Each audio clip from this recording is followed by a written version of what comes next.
साधु संतों को आवश्यकता होती है शिष्यों की, सेवकों की। यहां तो हमने जब राजा शास्त्राभाव का वध करके मैं अपने आश्रम में आया, पिताश्री ने देखा मेरा रक्त रंजित परश, पूछने लगे राम परश में रक्त किसका है? मैंने बताया आपका अपमान करने वाले शास्त्रभाव का। उन्होंने मुझे धिक्कारा, धिक्कार है तुमको, तुमने एक चक्रवर्ती राजा की हत्या की है, इसका तुम्हें प्रायश्चित करना पड़ेगा। मैंने चरणों में लगकर निवेदन किया, कैसा प्रायश्चित होता है मुझे नहीं पता, क्योंकि मैंने शास्त्रों का कम और शस्त्रों का ज्यादा अध्ययन किया है। पिताश्री ने कहा धरती के समस्त तीर्थों का परिभ्रमण तुम्हें करना होगा, यही एक चक्रवर्ती राजा की हत्या का प्रायश्चित है। मैंने पैदल ही समस्त तीर्थों का परिभ्रमण किया, परंतु मेरे पैरों को कभी श्रम नहीं हुआ, कभी थकान नहीं हुई, इसलिए मुझे सेवक की आवश्यकता नहीं है। हाँ तुमने कहा दास तुम्हारा, मेरा दास अगर होगा भी, कुछ लोग होते हैं जो अपनी आस्था को कहीं से जोड़ लेते हैं, अब जहां से आस्था जुड़ी होती है उसको पता नहीं लगता। ऐसा भी होता है कभी कभी, हमारे पुराणों में ऐसे भी एक आध उदाहरण आए। तो मेरा दास होकर के मेरे गुरुदेव भगवान का धनुष तोड़ेगा कैसे? नहीं, तुमने विश्वामित्र जैसे विज्ञानी संत के सानिध्य में अपने जीवन के कुछ क्षण बिताए, वशिष्ठ जैसे ब्रह्मवेत्ता ऋषि की पाठशाला में पढ़कर भी तुम्हें सेवक शब्द का अर्थ नहीं आया। सुनो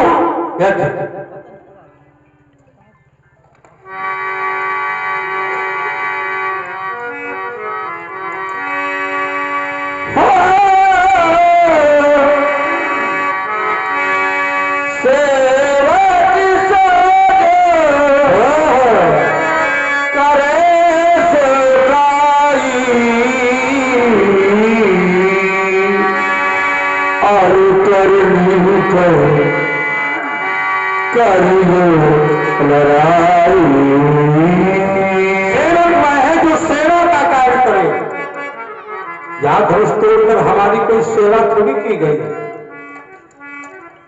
यदि कोई अरि की करनी करे, शत्रु का कार्य करे, तो उससे दांव ठोकर लड़ाई करना चाहिए। इसलिए सुनो, सुनो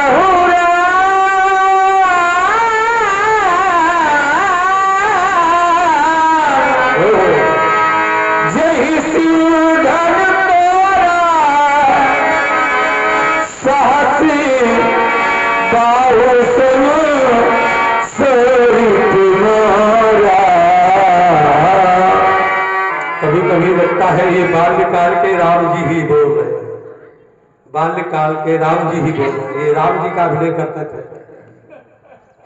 अभी भी आवाज में इतना बचपन है, लगता है वही राम जी बोल रहे हैं। सुनो राम, जय शिव धनुष तोड़ा, जिसके द्वारा भी भगवान शिव का धनुष तोड़ा गया है, वह मेरा सामान्य कोटि का शत्रु नहीं बल्कि शास्त्राभाव के समान शत्रु है। इसलिए मेरी घोषणा है,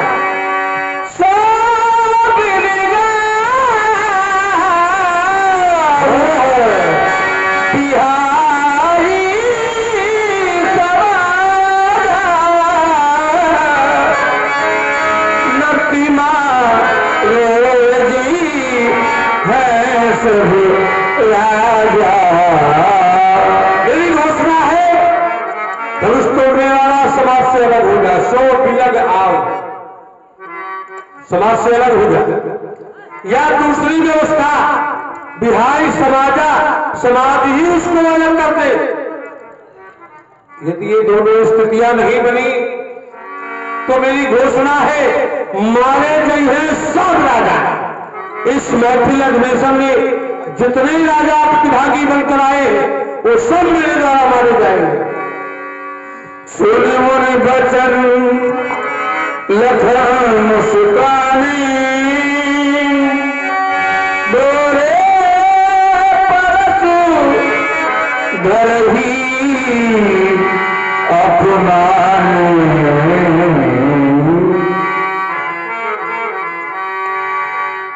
सुना आप लोगों ने महात्मा श्री परशुराम जी का कथन, धनुष तोड़ने वाले के विरोध में महात्मा श्री परशुराम जी की घोषणा हो गई, जे शिव धन तोड़ा सहस बाहु सम सो दीप मोरा। जिस व्यक्ति के द्वारा भगवान शंकर जी का धनुष तोड़ा गया, वो इस समय महात्मा श्री परशुराम जी का शत्रु है। और कैसा शत्रु है तो एक कोटि बताई गई महात्मा जी के द्वारा,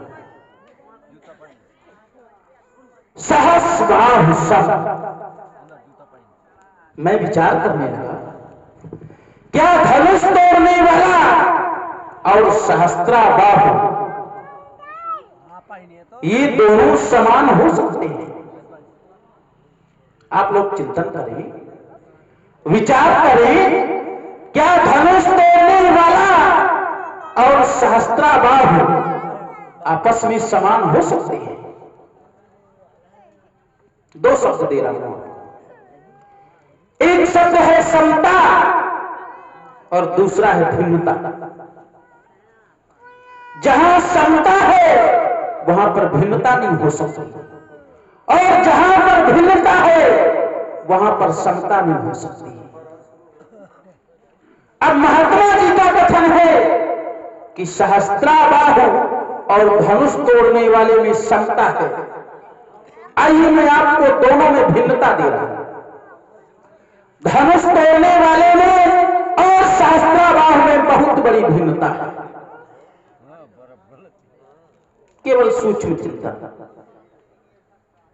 धनुष तोड़ने वाला है सदाचारी, धनुष तोड़ने वाला है संत सेवी, धनुष तोड़ने वाला है गौ रक्षक, धनुष तोड़ने वाला है धर्म का पोषक। क्या सहस्त्रा बाहु भी ऐसा था? क्या धनुष तोड़ने वाला धर्म का, क्या सहस्त्रा बाहु धर्म का रक्षक था? क्या सहस्त्रा बाहु गौ का रक्षक था? उत्तर मिलता है नहीं था। जब नहीं था तो फिर समता लिए काहे घूम रहे? सहस्त्रा बाहु और धनुष तोड़ने वाला समान कैसे? ये विधाता की सृष्टि है। एक और चिंतन दे रहा हूं, ये विधाता की सृष्टि है। विधाता की सृष्टि में आप जहां तक दृष्टि डालेंगे आपको समता देखने को नहीं मिलेगी। यहां तक कि यदि एक पिता की 4 संतानें हैं तो वो 4 संतानें भी आपस में समान नहीं होती। एक पिता के विपुल कुमारा हो ही पृथक गुण शील आचारा। पृथक माने समान, पृथक माने समान की अलग। जब एक पिता की 4 संतानें आपस में समान नहीं होती तो फिर धनुष तोड़ने वाला और सहस्त्रा बाहु समान कैसे हो सकते हैं? ये बात ठीक ठीक समझ में नहीं आ रही। फिर इन्होंने कहा कि रिपु मोरा। ये बात भी चिंतनीय है क्योंकि इन्होंने संबंध बताया धनुष का भगवान शंकर जी से। ये बात स्वयं स्वीकार कर रहे हैं कि जे शिव धन धनुष भगवान शंकर जी का है तो फिर धनुष तोड़ने वाला शत्रु भी भगवान शंकर जी का होना चाहिए। रिपु मोरा क्यों? विचारणीय विषय ये भी है। भाई धनुष यदि शंकर जी का टूटा है तो फिर धनुष तोड़ने वाला शत्रु भी भगवान शंकर जी का होना चाहिए कि परशुराम जी का होना चाहिए? विचार करिए आप लोग। यदि धनुष भगवान शंकर जी का टूटा है तो फिर शत्रु भी भगवान शंकर जी का ही होना चाहिए। इन्होंने कहा यदि धनुष तोड़ने वाला समाज का परित्याग करके अलग नहीं होता या समाज ही धनुष तोड़ने वाले को अलग नहीं करती तो क्या किया जाएगा? बोले मारे जाएंगे सब। ये तो अति सुंदर, बड़ा सुंदर दंड विधान लेके उपस्थित हुए महात्मा जी। कह रहे हैं यदि धनुष तोड़ने वाला अलग नहीं हुआ या समाज के लोगों ने धनुष तोड़ने वाले को अलग नहीं किया तो मारे जाएंगे सब। क्या नहीं बोल रहे? डर रहे हो का आप भी? दबाव माने होगा महात्मा जी का। अभी हम खड़े हैं, डरो ना भाई। यदि अपराध करने वाला व्यक्ति एक, मैं मानता हूं आपकी दृष्टि में धनुष को तोड़ करके अपराध किया गया होगा, मेरी दृष्टि में तो नहीं।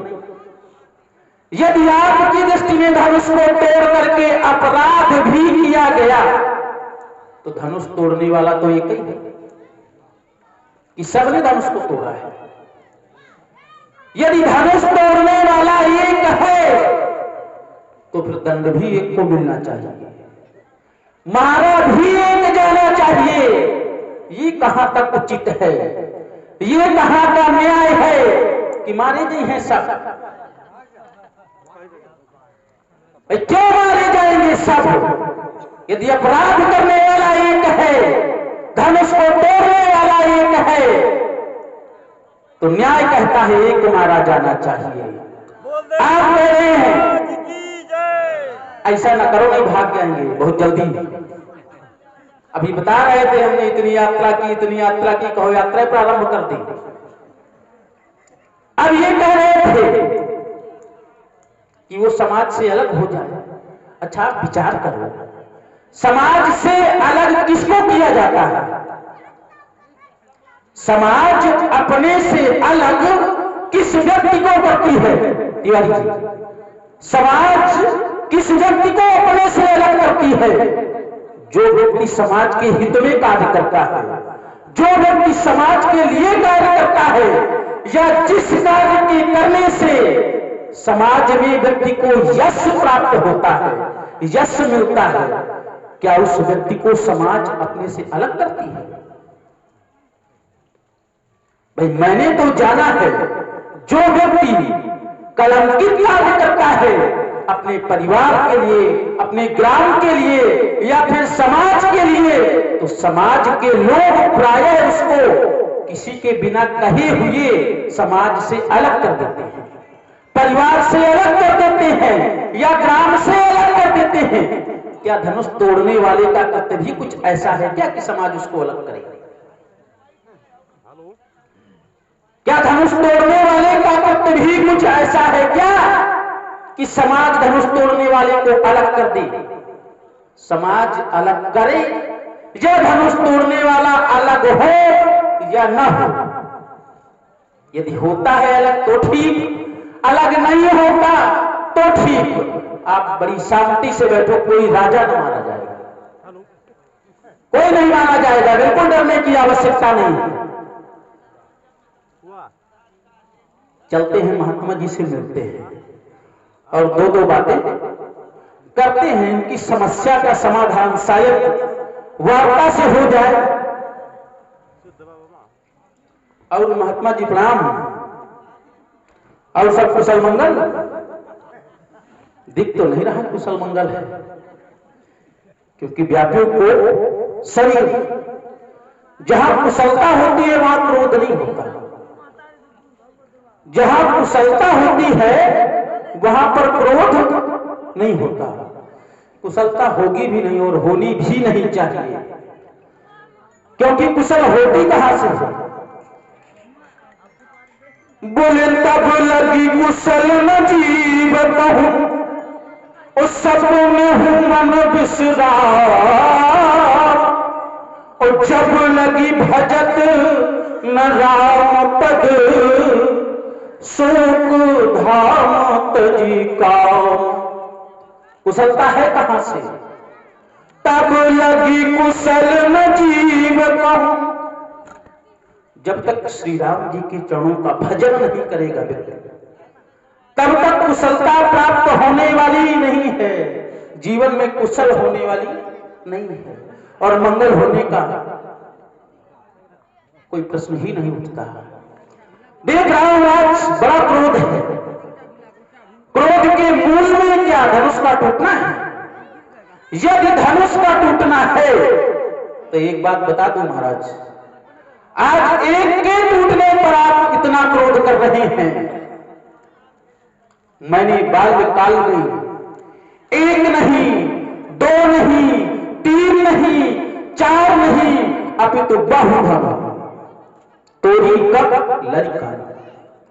मैंने बाल्यकाल में बहुत सी धनुहियों का खंडन किया है, तब आपके द्वारा ऐसा क्रोध, ऐसा विरोध नहीं किया गया जैसा क्रोध आज एक के टूटने पर आपके द्वारा किया जा रहा है।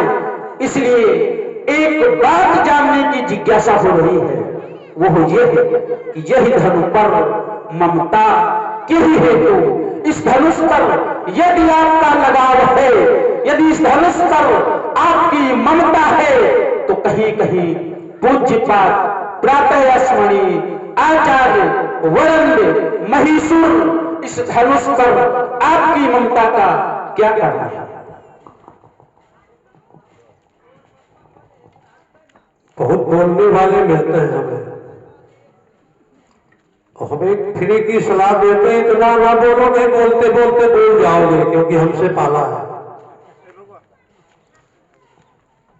पहली बात इसने कहा कि शास्त्राबाहु और धनुष तोड़ने वाला समान नहीं, यही से इसकी चर्चा प्रारंभ हुई है। धनुष तोड़ने वाला और शास्त्राबाहु ये समान नहीं है, जबकि हमने उसको समान कहा है। सहस बाहु सो रिपु। अच्छा, हमने जन्म से लेकर मृत्यु तक की बात की है कि वर्तमान की बात की है? जो हमारी समानता है वो उसके एक तत्व से है। यहाँ जो बैठ जाओ बेटा, बैठ जाओ, बैठ जाओ, हो सकता है रामलीला बंद होने के बाद प्रसाद बनेगा, बैठ जाओ। धनुष तोड़ने वाले ने धनुष तोड़ करके हमारे गुरुदेव भगवान का अपमान किया है, और सहस्त्राबाहु ने गाय को बलपूर्वक हमारे आश्रम से पिताश्री को डांट डपट कर बलपूर्वक ले गया, तो वहां हमारे पिताजी का अपमान किया। तो गुरु और पिता में कितना अंतर है इस बालक के घर में। यद्यपि ये व्यवस्था है, इस बालक के यहां ये हमने सुना है, देखा तो नहीं पर सुना है। प्रातः काल उठ गए रघुना था, मातु पिता गुरु ना वही मां था।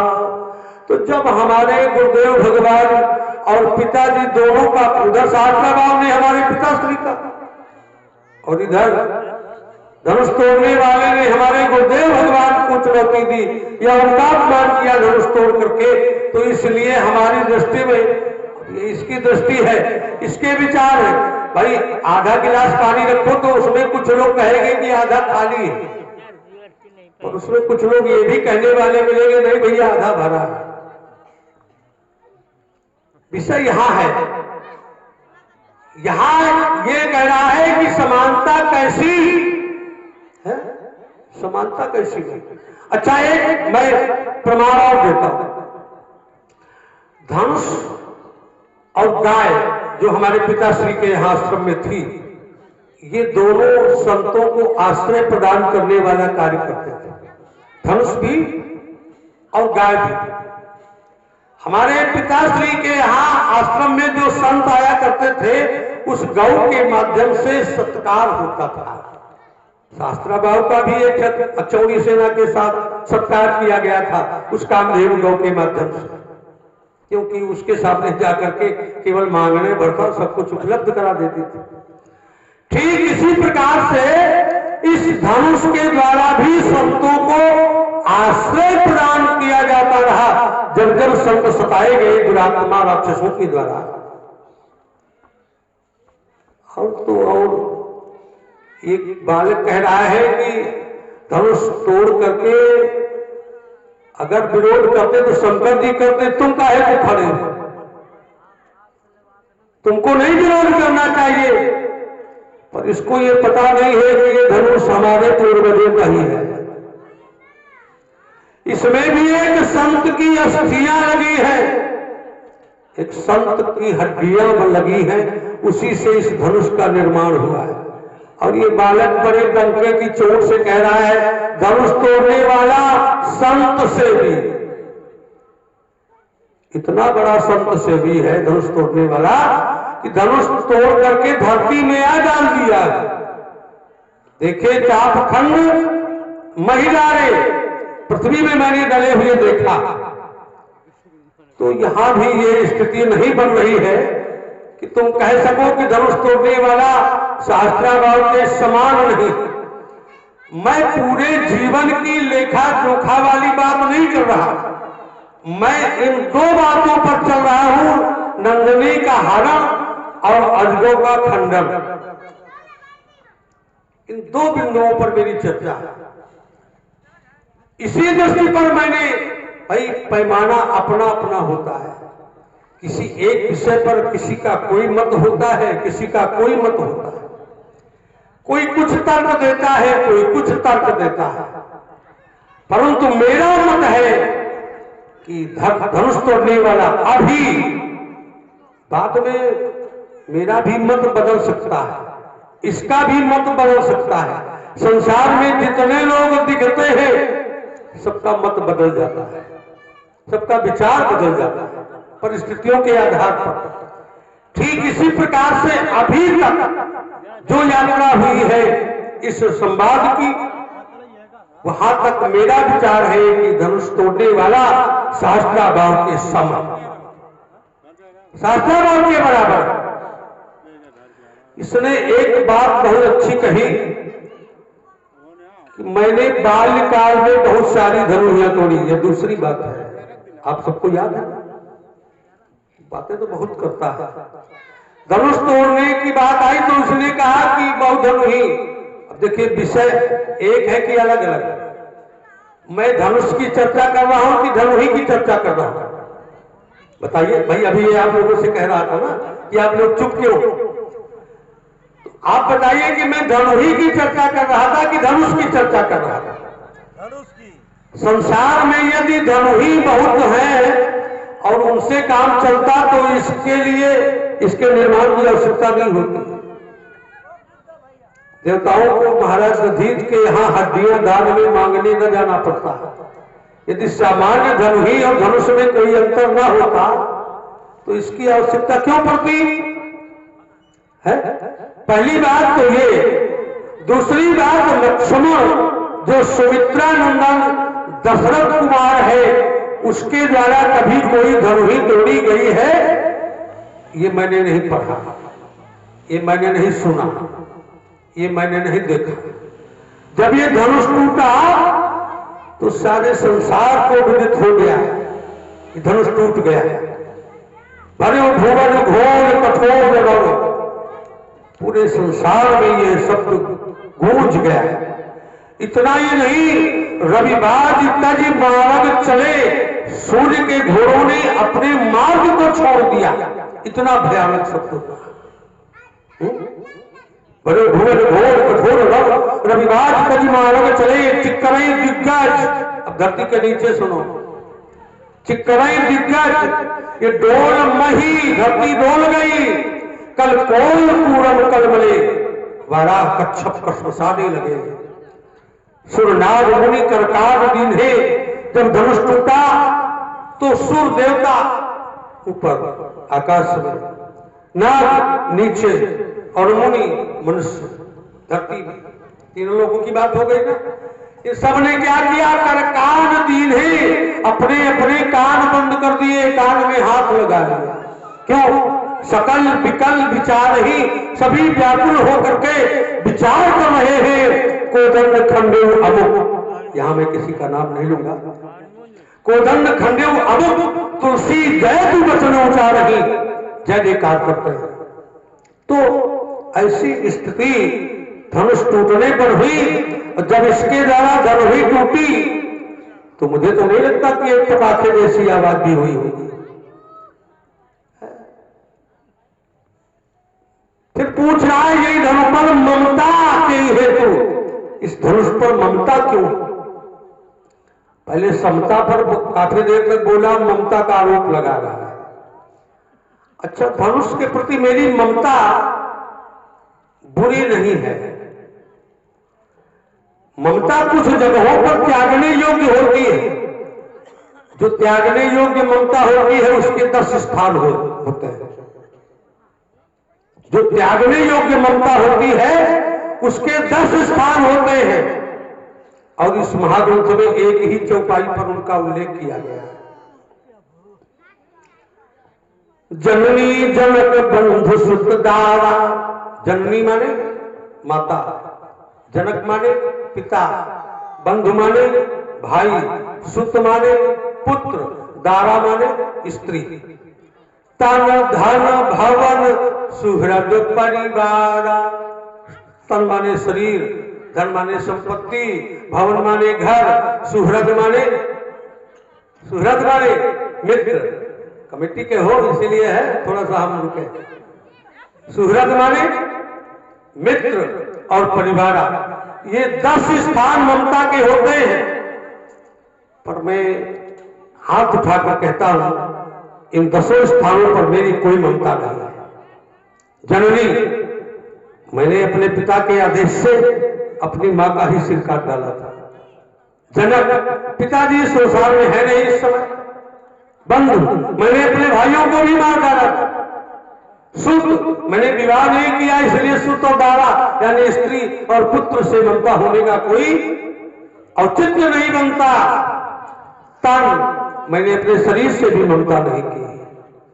7 लाख का वध करने के बाद 21 बार है वंश का विनाश करने के बाद मैं तपश्चर्या में चला गया महेंद्राचल। और जो तपस्या करता है वो अपने शरीर से मोह नहीं करता। धन, मैंने कभी धन एकत्र नहीं किया। मैंने इतने बड़े चक्रवर्ती राजा को मारा, परंतु ये धरती मैंने ब्राह्मणों को दान लेकर दी। भुजबल भूमि भूख बिन किन्ही, विपुल बार महिदेवन दीन्ही, धन का भी संग्रह मैंने नहीं किया। तन धन भवन, मैंने कोई भवन नहीं बनाया। आज भी आपको यदि त्रेता के कालखंड को छोड़ दो, कलयुग में देखो तो भी परशुराम के मंदिर कितने मिलेंगे बताइए? कोई भवन है? सुहृद, मेरा कोई मित्र नहीं, मेरा कोई परिवार नहीं, इसलिए ममता के 10 स्थानों पर मेरी कोई ममता नहीं है। अच्छा, ममता के 2 स्वरूप होते हैं। एक ममता जो परमात्मा के प्रति की जाती है उसका नाम है भक्ति। ममता मम पद कंज, भगवान स्वयं कहते हैं मेरे पद पर ममता करे। तो क्या वो ममता निंदनीय है? वह ममता क्या त्यागने योग्य है? एक ममता परमात्मा के प्रति की जाती है वह वंदनीय है। परमात्मा स्वयं ममता अपने सेवक पर करता है। ताके कर ही कृपा निधि दूरी, सेवक पर ममता अति भूरी। क्या वो ममता छोड़ने योग्य है, त्यागने योग्य है? एक जगह तो उत्तरकांड में एक बार विष्णु जी राम कथा कहते कहते कहने लगे, बोले यही तनु राम भगति में पाई, ताते मोहि ममता अधिकार। इस शरीर से मुझे राम जी की भक्ति मिली है, इसलिए ये शरीर पर ममता मुझे बहुत है।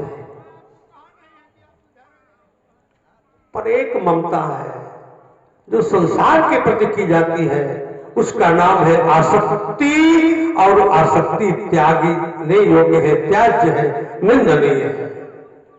परंतु जो परमात्मा के प्रति की जाती है ममता, जैसे ये कह रहा है कि ये धनुष पर ममता की हेतु, धनुष टूट गया है फिर भी आपकी ममता है। मैं आपको एक छोटा सा और बड़ा अच्छा उदाहरण देता हूं, शायद आपकी समझ में आएगा। ये जब स्तुति करता है अपने आराध्य की, राम की, ये अपने बड़े भाई राम को अपना आराध्य मानता है, तो वहां भी ये धनुष बाण के समय उसकी स्तुति करता है, उसका ध्यान करता है। नीलांबुज श्यामल कोमलांगम सीता समारोपित वाम भागम पाणौ महासायक, सायक माने बाण, चारु चापम, चाप माने धनुष, नमामि रामं रघुवंशनाथम। तो ये अपने आराध्य की जब स्तुति करता है तो धनुष बाण लिए हुए उनका ध्यान करता है, चिंतन करता है। और अगर हम अपने आराध्य के धनुष पर पूछ रहे हैं कि किसने खंडन किया है, तो ये कह रहा है ये धनुष पर ममता के हेतु, इसका हेतु क्या है? इसलिए रे बालक काल रस, अरे राजा के लड़के तू काल के वशीभूत है और संभाल कर नहीं बोलता। धनुहीश्वर त्रिपुरारी धनु, जो विदित सकल संसार, सारे संसार में जो विख्यात है, ऐसे धनुष को धनुही के समान बताता है, संभाल कर बोल। क्या कह रहे थे महात्मा जी? कह रहे थे सहस्त्राबाहु और धनुष तोड़ने वाला आपस में समान है। इन्होंने कहा कि मैं पूरे जीवन काल की घटना का विवरण नहीं दे रहा, केवल तत्कालिक घटनाओं पर मेरा चिंतन है। धनुष तोड़ने पर और नंदिनी गौ का हरण करने पर। एक जगह मेरे गुरुदेव भगवान का अपमान किया गया, धनुष को तोड़कर, धनुष तोड़ने वाले के द्वारा मेरे गुरुदेव भगवान का अपमान किया गया, और सहस्त्राबाहु के द्वारा नंदिनी गौ का बलात् हरण करके मेरे पिताजी का अपमान किया गया। इसलिए दोनों को एक कोट में मानते हुए मैंने कह दिया सहस्त्राबाहु, फिर चुप कर गया। यही तो चुप है। आइए मैं इन्हीं दोनों घटनाओं पर फिर भिन्नता दे रहा हूं, तत्कालिक घटनाओं पर ही चिंतन। जिस समय धनुष तोड़ने वाला धनुष तोड़ने के लिए चला, तो क्या निज इच्छा से धनुष तोड़ा? विचार करिए आप लोग। जिस समय धनुष तोड़ने वाला धनुष तोड़ने के लिए चला, तो क्या स्वेच्छा से धनुष को तोड़ा? नहीं, किसी का आदेश हुआ था। धनुष तोड़ने वाले को किसी का आदेश हुआ था।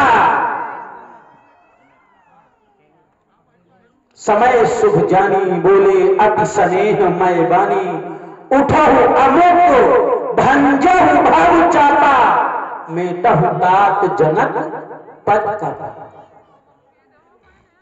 गुरु आदेश पा करके धनुष तोड़ने वाले ने गुरु आज्ञा का पालन किया है। क्या सहस्त्राबाहु को भी गौ हरण करने का आदेश मिला था गुरुदेव भगवान के द्वारा? यदि सहस्त्राबाहु को भी ऐसा आदेश मिला हो गुरुदेव के द्वारा कि जाओ नंदिनी गौ का हरण करके लाओ, तो हम मान लेंगे दोनों में समता है। नहीं, फिर भिन्नता करी है, फिर भिन्नता करी है इन्हीं दोनों बिंदुओं पर। तत्कालिक घटनाएं, धनुष तोड़ने वाले ने स्वेच्छा से नहीं गुरु आज्ञा से धनुष को तोड़ा है। गुरु आज्ञा का पालन करना भी अपराध है क्या? एक शिष्य के लिए उसके गुरुदेव भगवान होते हैं। मात पिता प्रभु गुरु की बानी, विनहि विचार करिए शुभ जानी। माता, पिता, गुरु और प्रभु यदि किसी कार्य को करने का आदेश दे तो उस कार्य को बिना विचारे करना चाहिए, शुभ जानकर। उस कार्य का परिणाम क्या होता है? शुभ की अधर्म, अपराध तो नहीं होता। काहे खपरी खाए, समझावा ही नहीं। हेलो, ये है राम बाबू निषाद पुत्र कल्लू निषाद, ये पाईगढ़ निवासी है। इन्होंने 50 रुपए से कमेटी का सहयोग प्रदान किया है। भगवान इनका अखंड कल्याण करे। 101 रुपए 37 ठेकेदार पुत्र कल्लू निषाद पीआरडी में है, बंसीडेरा। 21 रुपए नरसिंह ठेकेदार शनाब स्वर्गीय अनिल निषाद निवासी बंसीडेरा। धन्यवाद। यहां तक कि यदि माता पिता, गुरु और प्रभु की बात को नहीं माना गया, उस पर विचार किया गया, तो होता क्या है? बोले उचित की अनुचित किए विचारू, धर्म जाय सिर पातक भारी। धर्म नष्ट हो जाता है और पाप लगता है। तो मुझे लगता है यदि धनुष तोड़ने वाला धनुष को न तोड़ता तो अधर्म होता। यदि गुरु आज्ञा मिलने के बाद धनुष तोड़ने वाला धनुष को न तोड़ता तो अपराध हो जाता, और यदि धनुष को तोड़ दिया तो फिर कोई अपराध नहीं किया। अब आप कह रहे थे कि ममता पर आरोप लगा रहा है और कह रहा है कि इस धनुष पर ममता का कारण क्या है? तो महात्मा जी ने बताया कि 2 तरह की ममता होती है। एक का नाम आसक्ति और एक का नाम भक्ति। यही थे ना? एक का नाम आसक्ति और एक का नाम भक्ति। जो संसार के प्रति ममता की जाए उसका नाम आसक्ति, जो परमात्मा के प्रति ममता की जाए उसका नाम भक्ति। बिल्कुल सूक्ष्म चिंतन इस पर। जो भक्ति है, इन्होंने स्वयं उत्तर कर दिया था, यद्यपि मुझे बोलने की आवश्यकता इसमें बिल्कुल नहीं है। इन्होंने कहा जो भक्ति होती है वो परमात्मा कहते हैं मेरे चरणों से करो। तो ये धनुष क्या परमात्मा के चरण है? ये धनुष क्या परमात्मा का पैर है? परमात्मा कहते हैं मम पद मनहि बांधी बल डोरी, मेरे चरणों से ममता करो। मम पद एक बड़ा सुंदर उदाहरण दिया। बोले जब ये अपने आराध्य का ध्यान करता है, नीलांबुज श्यामल कोमलांगम सीता समारो पितवाम भागम पाणव महासायक चारु चापम, जब अपने आराध्य का ध्यान करता है तो उसके साथ में धनुष और बाण का भी ध्यान करता है। क्या ध्यान करना, स्तुति करना और ममता करना एक ही विषय है? यदि आप किसी का ध्यान करते हैं तो क्या आवश्यक है कि उस पर ममता है आपको? यदि आप किसी का ध्यान करते हैं, मैंने तो यहां तक जाना है कि लोग वैर भाव से भी ध्यान करते हैं। वैर भाव सुमिरत मोहि निश्चर, क्या वहां भी ममता है? क्या ध्यान में भी ममता है? आप कह रहे हैं कि तू बोलता है तो संभाल कर नहीं बोलता, बड़ा आरोप लगा दिया। अब मैंने जब से बोलना प्रारंभ किया तो मैंने किस तरह बोलना प्रारंभ किया? हंसकर, मुस्कुराकर, सुनी मुनी बचन लखन मुस्कानी। मैं मुस्कुराकर बोल रहा हूं तो ठीक नहीं बोल रहा। मैं इनको पूज्यपाद कह रहा हूं तो ठीक नहीं बोल रहा। मैं इनको महीसुर कह रहा हूं तो ठीक नहीं बोल रहा, ये तो बड़ा ठीक बोल रहे हैं। कैसे बोल रहे थे? अतिरिस बोले वचन कठोरा। कठोरा भैया ठीक है, पहले तो क्रोध की अधिकता, अतिरिस, पहले तो क्रोध, फिर अगर क्रोध की भी अति हुई जाए अतिरिस बोले, और फिर वचन कठोरा, ये ठीक है। और हम मुस्कुरा के बोले तो ठीक नहीं है। कह रहे थे काल वश, लक्ष्मण तू काल के वश में है। बाबा ज्यादा चक्कर में न पड़ो, हम क्या काल के वश में होंगे, हम क्या काल के वश में होंगे। बोले सुन, अगर व्यास जी आ जाए, कोसलीस सुन लक्ष्मण रामा, कालहु जीती सकई संग्रामा। हम काल को भी युद्ध भूमि में जीत सकते हैं, हम क्या काल के वश में होंगे। आप कह रहे हैं रेणु बालक काल वश, लक्ष्मण काल के वश नहीं हो सकता। जय जय। हेलो, 21 रुपए सभाजीत उत्तर प्रदेश परिवहन परिचालक हमीरपुर डिपो, इन्होंने 21 रुपए से कमेटी का सहयोग प्रदान किया है। भगवान जी का अखंड कल्याण करे।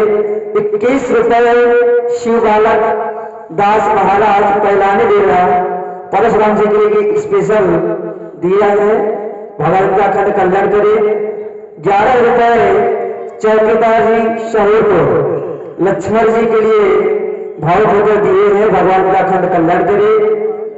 20 रुपए पुष्पा वर्मा जी परशुराम जी के लिए दिए हैं। भगवान का अखंड कल्याण करे। धन्यवाद। पिछली बार की एक बात इसकी अभी रह गई थी। इसने पिछली बार एक आरोप लगाया था कि परशुराम जी सबको मारने की बात कह रहे हैं, जबकि एक ने ये अपराध किया। ये बात रह गई थी। जब ये बोलना शुरू किया इसने, तो हमें लगा कि ये पहले उसी की चर्चा करेगा कि इसमें आप कुछ नहीं बोले, पर अच्छा हुआ इसको भूल गया। ये एक और बहुत की चर्चा, अच्छा जैसे एक दंड संहिता की चर्चा कर रहा है, कोई अपराधी है, आप ऐसे सोचो इसको बिल्कुल सीधे शब्दों में, कोई अपराधी है और उसके पीछे राज्य कर्मचारी आए और कोई व्यक्ति या समाज उसे छिपा ले, तो अपराधी को शरण देने वाला अपराधी होता है कि नहीं होता, सही बताना। अपराधी को शरण देने वाला अपराधी होता है कि नहीं होता? फिर उसको मारना चाहिए कि नहीं मारना चाहिए? सही बताओ। अपराधी को छिपाने वाला, अपराध को छिपाने वाला, अपराधी को अपने यहां शरण देने वाला भी तो अपराधी है। हमने तो दोनों व्यवस्थाएं दी है कि या तो वो स्वयं अलग हो जाए या समाज ही उसको अलग कर दे। जब दोनों परिस्थितियां नहीं बनेगी तभी तो हमने कहा है कि न तुम मारे जाइए। यहां स्थिति समझने की है, और इस तरह के न्यायाधीश और इस तरह धर्म का विश्लेषण करने वाले दो चार अगर समाज में हो जाए तो समाज का भला हो जाए। और आज तो अब यदि इस वेश से अलग होकर बैठे तब तो बहुत हो गए, पर हम लोग जिस समय पर चर्चा कर रहे हैं त्रेता के कालखंड में, यहां धर्म के सूक्ष्मतम तत्व का निरूपण किया जाना आवश्यक है। अच्छा, ये कह रहा है कि धनुष तोड़ने वाले ने अपने गुरुदेव भगवान के आदेश से धनुष का खंडन कर दिया, पर हमारे शास्त्रों में कुछ बातें हैं जो हमें संदेश देती हैं कि कहीं कहीं पर गुरु की भी बात नहीं मानी गई, माता की भी बात नहीं मानी गई। यहां तक कि पत्नियों का पति परमेश्वर होता है, पर पत्नियों ने पति का भी परित्याग कर दिया, पिता की भी बात नहीं मानी गई। तजो पिता प्रहलाद विभीषण बंधु भरत महतारी, बलि गुरु तजो कंत ब्रज बडितम। बताइए, प्रहलाद ने अपने पिता की बात को नहीं मानी तो क्या वो नरक चला गया? प्रहलाद ने अपने पिता की बात नहीं मानी तो क्या वो नरक चला गया?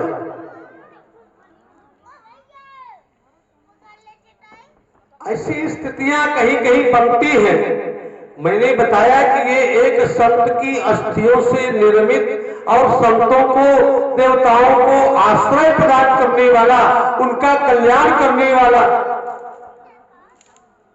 एक अभी थोड़ी देर पहले कह रहा था कि मंगल कल्याण, अभी एक बात कह रहा है, कालो जीत सकई संग्रामा। अच्छा, अगर किसी ने कह दिया कि ये मरकरियां 2-4 लग जाए तो सूर्य की रोशनी से ज्यादा रोशनी देती है, तो क्या ये बात मान ली जाएगी? भाई ये बात कह दी जाए किसी बड़बोले व्यक्ति के द्वारा जो बहुत बोलने वाला हो। अच्छा, किसी ने कह दिया कि कौशले सुत लक्ष्मण रामा, कालो जीत सकल संग्रामा। आज तक काल को देखा है तुमने? काल तो एक ही बार जीवन में दिखाई देता है जब मृत्यु का समय समीप आता है। बोल दे परशुराम बाबा की जय। काल को किसी ने नहीं देखा, और जिसने देखा वो बताने के लिए बचता नहीं है कि मैंने काल को देखा, काल का ये स्वरूप था। देखा? इससे पूछा जाए कि तारिका को किसने मारा तो ये कहेगा राम जी ने। सुबाह को किसने मारा? उत्तर मिलेगा राम जी ने। मारीच को समुद्र किनारे किसने फेंका? राम जी ने। ये काल को जीत लेगा, काल को जीत लेगा। जब काल आएगा, लोग ध्यान से सुने, जब काल आएगा तो काल उसको भी नहीं छोड़ेगा जो काल का निर्माण करता है, जिसने काल को पैदा किया है, जिसने काल को बनाया है। क्योंकि उस काल को, जगत को बनाने वाला भी जब इस धरती पर आता है और भाई तो यहाँ की व्यवस्था से व्यवस्थित रहता है। आचार्य पवन तिवारी जी जो यहाँ भगवान की कथा में सम्मिलित रहे और सेवा भाव करते रहे, जो अत्रहल निवासी हैं, हमारे अभिमित्र भी हैं, उनकी ओर से 50 पुष्प सुंदर संवाद में लक्ष्मण जी परशुराम जी के लिए भेंट किया है। भाई जीवन को शुभकामनाएं, बहुत बहुत धन्यवाद। इसने एक चर्चा की, फिर से परशुराम जी कह रहे हैं कि उधर गाय को, इधर धनुष को, यहां गुरु आज्ञा से, वहां गुरु ने आज्ञा नहीं दिया। मैं किसी की, मेरा जो तुलनात्मक दृष्टिकोण है वो किसी की आज्ञा, किसी की बिना आज्ञा, इससे मतलब थोड़ी। मैं तो यहां ये देख रहा हूं कि इधर मेरे गुरुदेव भगवान का धनुष टूटा है और उधर मेरे पिताश्री को अपमानित करके गाय बलपूर्वक हरण की गई है। मेरी दृष्टि में ये दोनों कार्य बराबर दिख रहे हैं। मैं व्यक्ति की समता नहीं कर रहा, मैं कार्य की समता कर रहा हूं। यहां मेरे गुरुदेव भगवान और वहां मेरे पिताश्री। देखिए परशुराम जी क्यों क्रोध कर रहे हैं, अब हम इसको सीधे वाली बात बताएं। परशुराम क्रोध क्यों कर रहा है धनुष के टूटने पर? ये कह रहा है कि आप प्रीति करते हैं तो याद करते हैं, स्मरण करते हैं, इसलिए नमामि रामम। वहां आप वो नहीं कर रहे हैं ममता। ममता तो दुश्मनों से भी होती है। ममता बताया इसने कि राक्षस ममता करते हैं। भगवान का मानना है कि ये बैर के भाव से मेरा स्मरण करते हैं, शत्रुता के भाव से। अच्छा, शत्रुता के भाव से स्मरण करते हैं तो स्मरण करने से ममता वालों से कम स्थिति उन्हें प्राप्त हुई है कि बराबर प्राप्त हुई है? महोदय जी से पूछो। ज्यादा ममता करने वालों से स्मरण करने वालों को कम मुक्ति मिली है क्या? अच्छा, भगवान की जो शरणागति है उसमें स्मरण नहीं है क्या? परमात्मा को प्राप्त करने की जो व्यवस्था है, अच्छा ममता ऐसे मिल जाती है? ममता ऐसे हो जाती है क्या? भाई एक सिद्धांत मिलता है। व्यास जी वैराग्य संदीपनी एक छोटी सी पुस्तक है जो गोस्वामी तुलसीदास जी के द्वारा लिखी गई। रैन को भूषण इंदु है, दिवस को भूषण भाव, दास को भूषण भक्ति है, भक्ति को भूषण ज्ञान, ज्ञान को भूषण ध्यान है, ध्यान को भूषण त्याग। एक सिद्धांत बना है, त्याग को भूषण शांति पद, तुलसी अमल अबाग।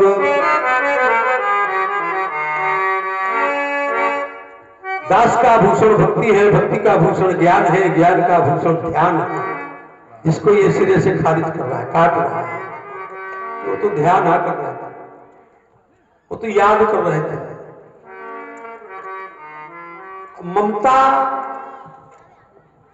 और ध्यान, परमात्मा का स्मरण, परमात्मा की कथा सुनना, परमात्मा का नाम उच्चारण करना, यही तो ममता के लक्षण है। भाई ममता जिससे ज्यादा होगी हमेशा उसी की याद तो आएगी।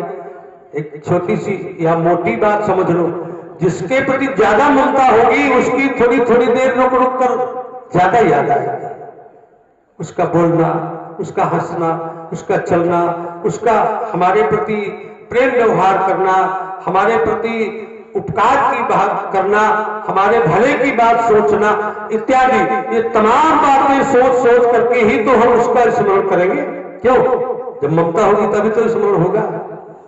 भाई बैर भाव से केवल राक्षस से स्मरण करते हैं, बाकी जो बच्चे कोई नहीं करता।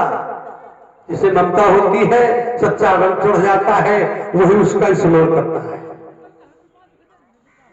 इसलिए इस बात को हमारी स्वीकार करो, तुम भी अपने आराध्य के अंग के धनुष बाण से स्मरण करना ममता करना नहीं है, ये इसका प्रतिवाद है। अगर ममता करना नहीं है तो उसका लक्ष्य कहां जा रहा है, मैं जानना चाहता हूं। चलिए आइए फिर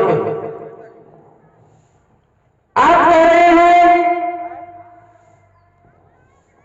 कि अगर किसी ने कह दिया तो क्या राम लक्ष्मण काल को जीत सकते हैं?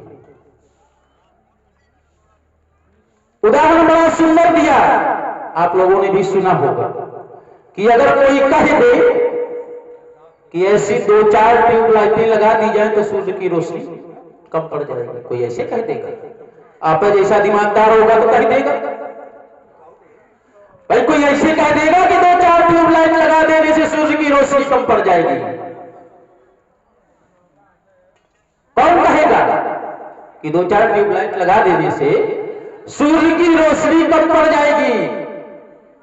मैंने सिद्धांत यहां से दिया था, मैंने ऐसे नहीं कह दिया था। मैंने जो बात कही थी यहां से कही थी। आइए फिर एक प्रमाण पढ़ता हूं व्यास जी।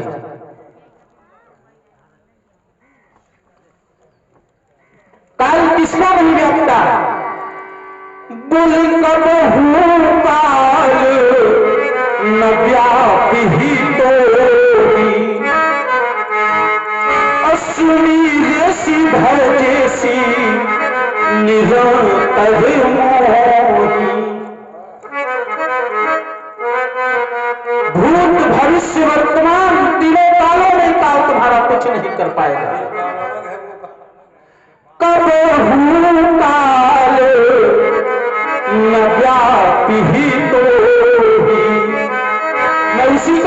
चर्चा कर रहा हूं, वही काल नहीं व्यापेगा। करना क्या है? बोले सुनी रेसी भय जैसी निरंतर मोही। अब जो केवल सुमिरन कर ले, उनका नाम का इतना बड़ा प्रभाव है, उसको काल नहीं व्यापता। और जो साक्षात 24 घंटे जिनके साथ में लगा रहे, भैया आप लोग विचार करें, काल उसका क्या करेगा? और यदि मेरी बात पर आपको विश्वास नहीं, तो यदि कभी गुरु सदन जाने का अवसर प्राप्त हो, तो ये बात आपके गुरु बाबा अच्छी तरह बताएंगे। उनकी बात पर तो भरोसा होगा। भगवान शंकर जी ने इस बात को ठीक ठीक परख लिया है। बोले नाम प्रभाव जाने शिव नी को, बड़ी अच्छी तरह जानते हैं नी को। क्या बोले? नाम प्रभाव,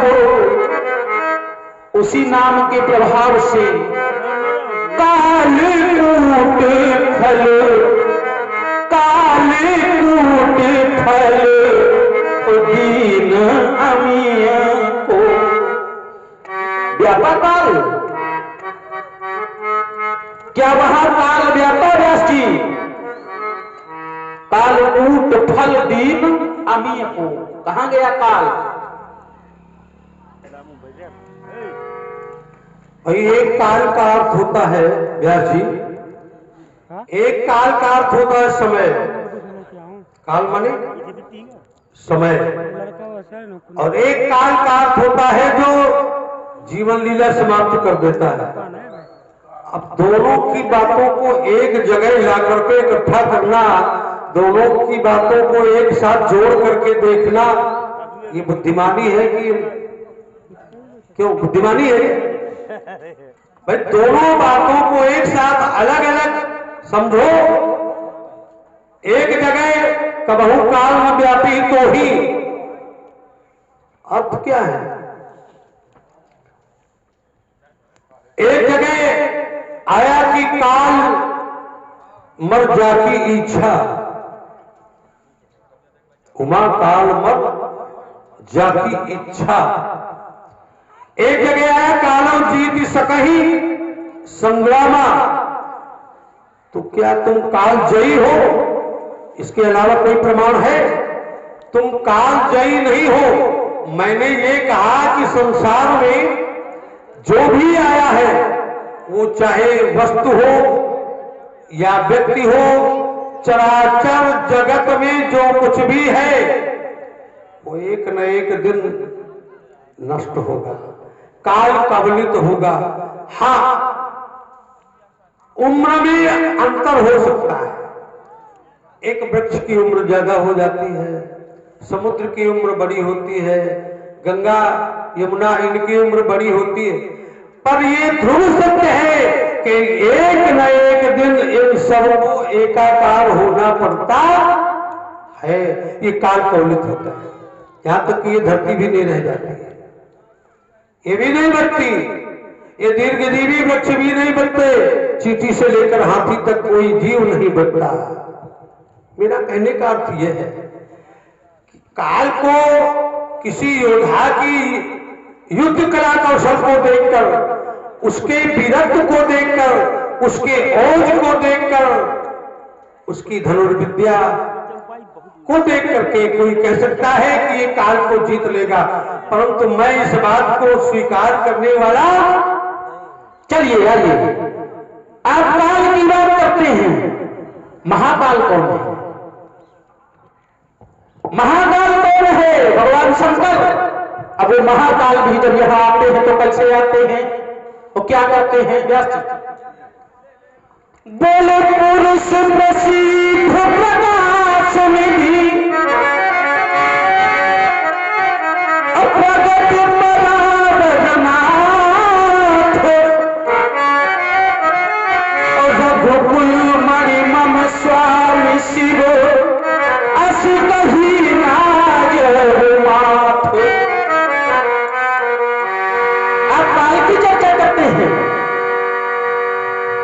देखिए ये तो पारस्परिक व्यवहार की बात है, ये तो परस्पर में संबंध है। भाई शंकर जी राम जी के बारे में बताते हैं कि ये पुराण पुरुष हैं, ये पुराणों में प्रसिद्ध हैं।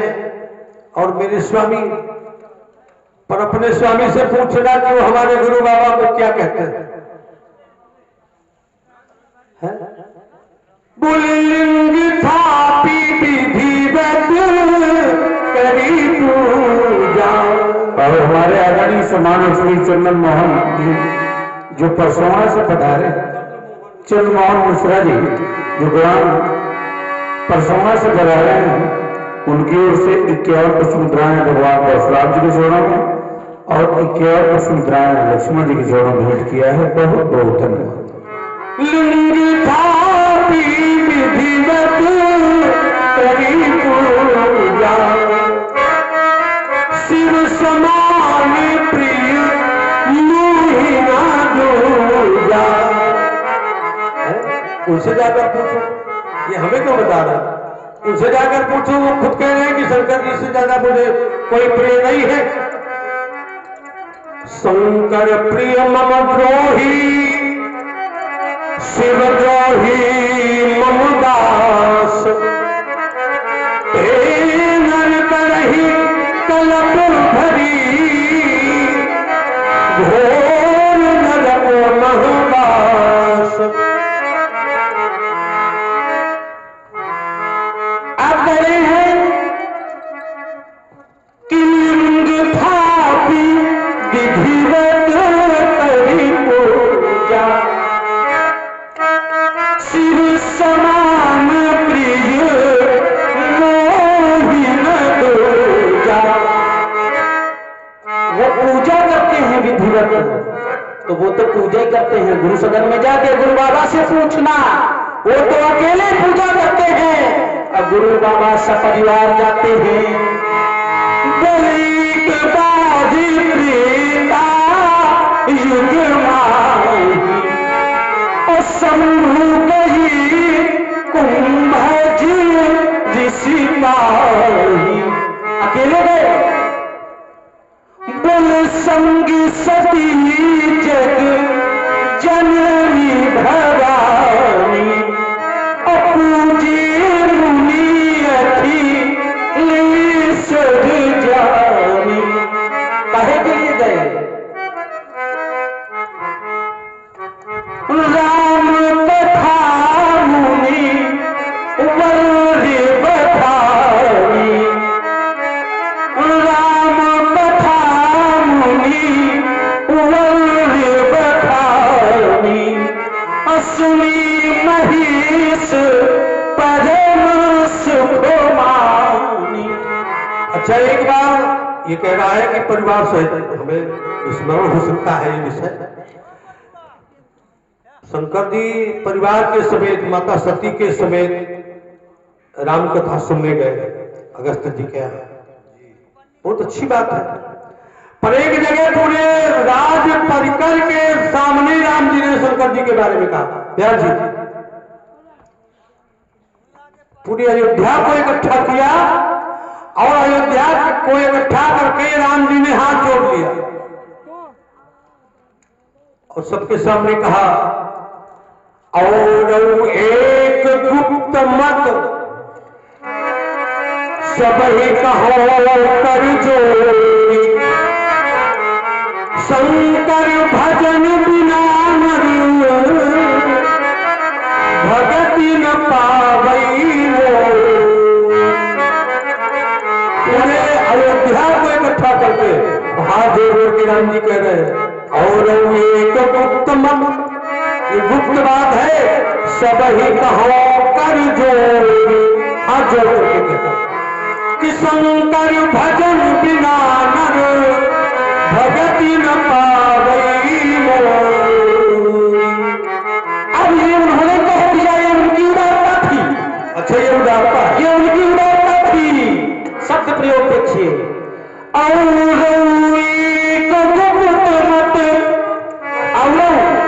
मानी दूसरा है, इसके पहले एक था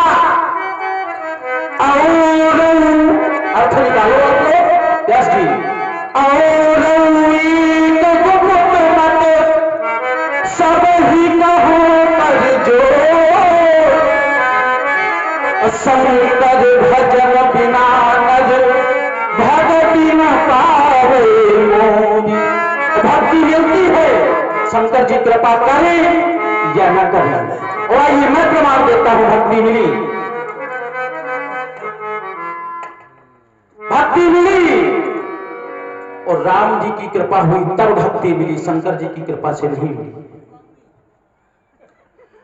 जीवन भर शंकर जी के पीछे पीछे लगे रहे व्यास जी, पर भक्ति नहीं मिली। और थोड़ी सी कृपा हो गई, भक्ति मिल गई। बोले राम प्रसाद भगति बज पायूं।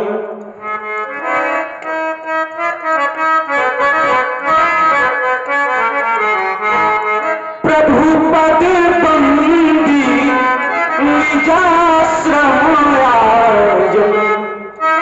किसके प्रसाद से? शंकर जी के प्रसाद से। राम प्रसाद भगति बज पायूं। बड़ी विचित्र स्थिति है। अब एक चौपाई हम पढ़ेंगे। जय पर कृपा न करहि पुरारी। पुरारी बात शंकर जी। जय पर कृपा न करहि पुरारी। सोन पावनी भगति हमारी। ये परमात्मा का वाक्य है कि जिसके ऊपर पुरारी भगवान शंकर जी कृपा नहीं करते वो हमारी भक्ति पा ही नहीं सकता। आइए जिसकी चर्चा करना उसके ऊपर शंकर जी की कृपा हुई गुरु की स्तुति से। नमामि समीशान निर्वाण रूपम विभुं व्यापकं ब्रह्म वेद स्वरूपम। इस स्तुति से गुरु के ऊपर कृपा किया शंकर जी ने। और फिर इसके बाद काव्य सूर्य जी को भक्ति का वर दिया। जय पर कृपा न करहि पुरारी। सोन पावनी भगति हमारी। चाहे जहां परिक्रमा लगाया हो काम नहीं बनेगा, काम यही बनेगा। बोले अविरल भगति विशुद्ध तब श्रुति पुराण जो गावो। जैसी भोजन जोगी सोनी तो प्रभु प्रसाद को पाओ। किसी को प्रसाद अविरल भगति विशुद्ध तब श्रुति पुराण जो गावो। जही भोजन जोगी सोनी प्रभु प्रसाद को पाओ। बिनु विश्वास भगति यही विमुद्र नहीं नाम। अच्छा विश्वास क्या है? अब आप थोड़ी देर सोचें। बिनु विश्वास भगति नहीं। और विश्वास क्या है? गोस्वामी जी ने सबसे पहले लिख दिया भवानी शंकरो वंदे श्रद्धा विश्वास रूपिणो। श्रद्धा है माता पार्वती। अच्छा पार्वती किसकी पुत्री है? मैना की। श्रद्धा वही पैदा होती है जहां मैना होती है। श्रद्धा वही पैदा होती है, शब्दों पर विचार करिएगा। श्रद्धा वही पैदा होती है जहां मैना होती है। और विश्वास शिव स्वरूप है। भवानी शंकरो वंदे श्रद्धा विश्वास रूपिणो। विश्वास शंकर जी का स्वरूप है। और बिनु विश्वास भगति नहीं तेहि बिनु द्रवहि न राम। राम कथा बिनु राम कृपा बिनु सफल हो ये जीवना न विश्राम। पर मिलेगी शिव कृपा परी भक्ति। यह भी राम कृपा बिनु सपने हूँ जीवना लाह विश्राम। बिनु विश्वास भगति नहीं बने। इसका अर्थ करो। आइए वहां पर भी आता हूं। विश्वास बोले जाने बिनु ना हो पद्धति।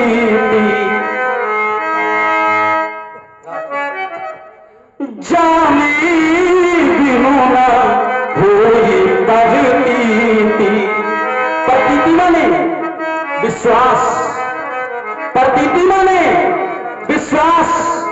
जब तक जानकारी नहीं है तब तक विश्वास नहीं है, जब विश्वास नहीं है तो कृपा नहीं है, तो कृपा नहीं है तो भक्ति मिलने वाली नहीं है। इसलिए पहले जानकारी होनी चाहिए। बिल्कुल गलत भाई, ये बात जानने के लिए कि जाने गुण होई प्रतीति, प्रतीत माने इसने बताया कि विश्वास, चलो थोड़ी देर के लिए मानना पड़ेगा, मान लेते हैं। और बिन प्रतीत होई नहीं प्रीति, अच्छा प्रीति, प्रीति माने प्रेम, ये तो मानेगा, प्रीति माने प्रेम। तो इसके लिए हमें थोड़ा सा ढूंढना पड़ेगा। ये एक धारा बनती है, एक धारा बनती है और उस धारा में शंकर जी आते हैं। क्यों? क्योंकि जाने बिनु न होई प्रतीति, बिनु प्रतीत होई नहीं प्रीति, प्रीति बिना नहीं भगति चढ़ाई, जिमी खदेश जल के चितनाई। अच्छा, प्रीति बिना भक्ति दृढ़ नहीं होती। ये चाहे जितना जानो और चाहे जितना मानो, पर जब तक प्रीति नहीं होगी, प्रेम नहीं होगा, तब तक भक्ति दृढ़ नहीं हो सकती। और जब तक भक्ति दृढ़ नहीं है तब तक वो परमात्मा तक पहुंचा नहीं सकती है। क्यों? यही व्यवस्था है ना। अच्छा, तो ये जुक्ति कहाँ मिलेगी? यही मिलेगी हमारे यहाँ। तुम्हारे यहाँ? बिल्कुल। तो कैसे? यहाँ ये युक्ति भी हमारे यहाँ से है। अच्छा, कैसे मिलेगी? बोले तुम्हारी कृपा तुम ही रघुनंदन, जान ही भगत, जान ही भगत, भगत उर्चंदन। तुम्हारी कृपा, केवल उन्हीं की कृपा से उनको जाना जा सकता है। ये केवल न लगाओ, केवल न लगाओ कि उनकी कृपा से जाना जा सकता है। अगर कोई और मार्ग है तो फिर बताओ। बहुत केवल तो लगा दी है। बहुत सारे मार्ग है। उसको जानने के लिए रामा जी की कृपा जरूरी थोड़ी है ना। अरे डरो नहीं, मैं बिल्कुल सत्य कह रहा हूं। परमात्मा को जानने के लिए केवल रामा जी की कृपा जरूरी नहीं है। एक तो चौपाई पढ़ दिया तो सारे मार्ग बंद कर दिया। केवल ना सो जानब सत्संग प्रभाव। राम जी बैठे, राम जी बैठे, लक्ष्मण जी बैठे। और भाई सीताराम भैया कानों तक आवाज पहुंच रही कि थोड़ा मंच में और सीताराम जी, सीताराम रामलीला कमेटी। सो जानब सत्संग प्रभाव। यहाँ जरूर लिखा है, लोक वेदना अनुपाय। यहाँ लिखा है लोक मैंने संसार और वेद, दोनों में दूसरा कोई उपाय नहीं है। अगर उसको जानना है तो सत्संग की शरण में जाना पड़ेगा। चलिए मान लिया आप सत्संग की शरण में जाकर जान भी लेंगे, फिर समस्या है। व्यास जी आपको सावधान, और ये तो सावधान हो ही जाए। फिर एक घेराबंदी लगाता हूं। यदि आप सत्संग के मार्ग से भी जानेंगे, क्या पढ़ रहे थे? बोल सो जानब सत संग प्रभाव, अल्लोक वेद न आने उपाय। सत्संग के माध्यम से यदि आप जानेंगे तो सत्संग भी ऐसे मिलने वाला नहीं है। सत्संग भी तब मिलेगा जब संत मिलेंगे, तब सत्संग होगा। और संत ऐसे मिल जाएंगे क्या? संत भी ऐसे नहीं मिलते। बोले संत विशुद्ध मिले पढ़ते, राम कृपा करी चितवाजी।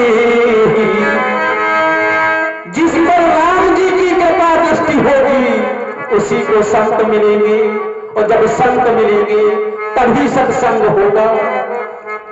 अच्छा, राम जी इसमें नहीं बैठे, राम जी की कृपा के बिना भी संत मिलते हैं। सावधान होकर सुनो, ये व्यास जी को सावधान कर रहा है, हम तुम्हें सावधान, श्रोताओं को सावधान करना हमारी जिम्मेदारी है। व्यास जी श्रोता बंधुओं से, दर्शक दीर्घा से अलग है। व्यास जी तो हम लोगों के संचालक हैं। भाई सीट है, हमसे छोटे हैं उम्र में, पर सीट है उनकी बड़ी है, गद्दी है। अच्छा, एक बात ये कह रहा है कि राम जी अगर कृपा नहीं करेंगे तो संत नहीं मिलेंगे, संत नहीं मिलेंगे तो सत्संग नहीं होगा। ये बात तो सही है कि संत नहीं मिलेंगे तो सत्संग कहां से होगा, किसका होगा? पर एक धारा है हमारे पास, बोले पुण्य पुंज संता, संत मिल जाएंगे, पुण्य की पूंजी इकट्ठा कर लो।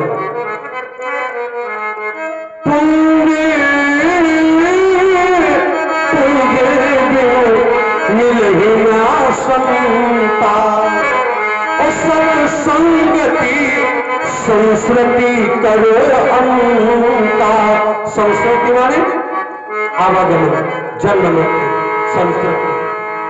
पुण्य पुण्य इकट्ठा कर लो, संत मिल जाएंगे, और संत मिल जाएंगे तो ये आवागमन से छुटकारा मिल जाएगा। अब की बात तो राम जी कृपा करें, ध्यान करें, पुण्य पुण्य इकट्ठा कर लो, पुण्य पुंज इकट्ठा कर लो, और राम जी कृपा करें अथवा न करें। पुण्य पुंज से संत मिल जाएंगे, संत मिल जाएंगे तो सत्संग हो जाएगा, ये जान लेंगे। और पुण्य पुंज ऐसे मिल जाएगा कहां? पुण्य पुंज ऐसे मिल जाएगा, पुण्य पुंज कहां मिलेगा? भाई यदि एक पुण्य की बात होती तो ये कह सकती थी कि आओ हमारे चरणों में मिल जाएगा। व्यास जी महाराज, जग महू नहीं दूजा। और भाई श्रीलाल जी रामलीला कमेटी सदस्य, उनकी ओर से ये 50 पुष्पग्राह श्री परशुराम जी, लक्ष्मण जी और व्यास जी में भेंट किया है। बहुत बहुत धन्यवाद। यदि एक पुण्य की बात होती तो मैं मान लेता कि परशुराम जी प्राप्त कर लेंगे। कैसे? बोले जग महू नहीं दूजा, मणि क्रम बचन विप्र पद पूजा। ब्राह्मणों के चरणों की पूजा करने से एक पुण्य प्राप्त होता है, पर यहाँ एक पुण्य से काम बनने वाला नहीं है, क्योंकि संत एक पुण्य से नहीं मिलते। पुण्य पुंज, अब पुण्य पुंज कहां से मिलता है? पुण्य पुंज भी यहीं से मिलता है। किसी के लिए कहा गया, बोले पुण्य पूजे तुम पवन कुमारा, असी बहु जाई कृपा आगारा। मिला पुण्य पुंज। पुण्य पूजे तुम पवन कुमारा, तो यही मिलेगा, पुण्यों का पुंज भी यहीं से मिलेगा। एक पुण्य पुंज हम हाथ लिए घूम रहे हैं। एक पुण्य पुंज चित्रकूट के विहंग मृग, देवी विपुत्र जात।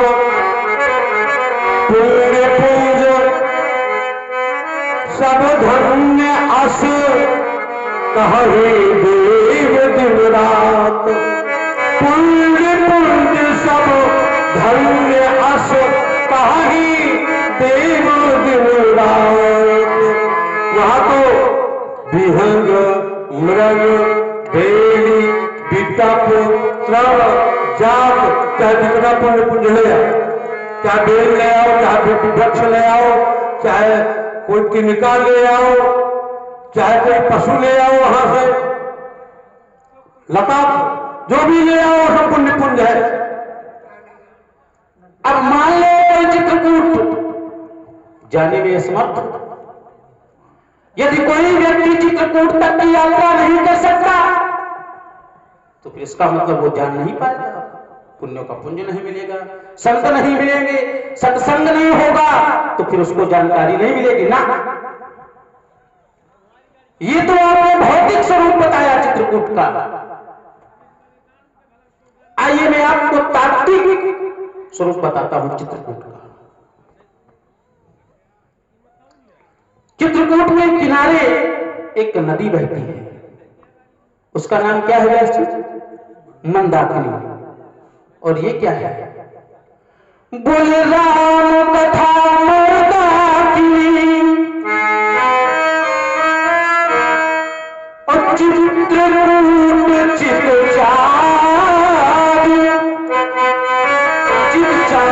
चारु चित्त सुंदर मन, चित्त मन मन चारु मने सुंदर।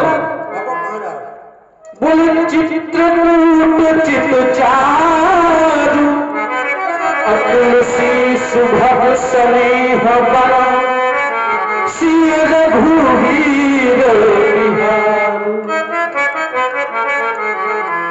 और यदि चित्रकूट में पुण्यों का पुंज भी है तो वो भी इन्हीं के कारण। बोले कामद गिरी राम प्रसाद अब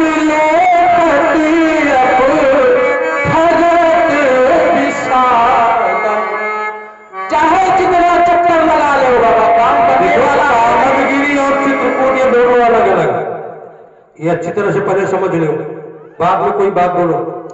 कामदगिरी और चित्रकूट ये दोनों अलग अलग, ये बिल्कुल भाई चित्रकूट और कामदगिरी ये दोनों अलग अलग। ये तुम्हारी बात नहीं मानी जाएगी। हाँ, ये जो कहा कि राम कथा मंदाकिनी चित्रकूट चित चारु, ये बात तुम्हारी हम हृदय से स्वीकार करते हैं, पर इसमें भी हमारे भोले बाबा की ही देन है जो राम कथा बनी। इस महाग्रंथ की रचना, मैं आरोप नहीं लगा रहा, प्रणाम करता हूं बाबा तुलसी को, पर ये इसकी रचना करते करते शंकर महाराज तुलसीदास जी को एक कथा बड़ी गूढ़ लगी और स्वमति बड़ी पंगु लगी, छोटी लगी। तो उन्होंने कथा न लिखने का विचार बनाया। ये कोई मनगढ़ंत बात नहीं, मैं यहीं से प्रमाण दूंगा। पहले मन में आया कि कथा लिखूं, पर इसके बाद कथा न लिखने का मन बनाया। देखिए, रामलीला इत्यादि के मंचों से, कथा के मंचों से बहुत सारी नई नई बातें, नई नई चीजें लोगों को सुनने, जानने और समझने को मिलती है। तो वहां स्थिति ये बनी कि शंकर जी ने रात्रि में पार्वती जी के साथ में तुलसी बाबा को स्वप्न दिया कि तुम कथा लिखो, कथा लिखना प्रारंभ कर दो। कहाँ जाएगा तुम? तो एक जगह तो शंकर जी ने लिखा, महाराज तुलसीदास जी ने लिखा पहले कि मैं कभी नहीं हूं, अरे वो चौधरी तुम्हें कहाँ घूम। पर दूसरी जगह लिखा शंभु प्रसाद, ऐसे समझिएगा भाव को, शंभु प्रसाद सुमति हिया हुलसी रामचरित मानस कभी तुलसी। एक जगह और सपने की बात, सपने हूं सांच हूं मोहि पर जो हर गौरी पसाओ, हर और गौरी की पसाऊ माने कृपा है। स्वप्न में, सत्य में ही यदि मेरे ऊपर पसाऊ माने कृपा है। सपने हूं सांच हूं मोहि पर जो हर गौरी पसाओ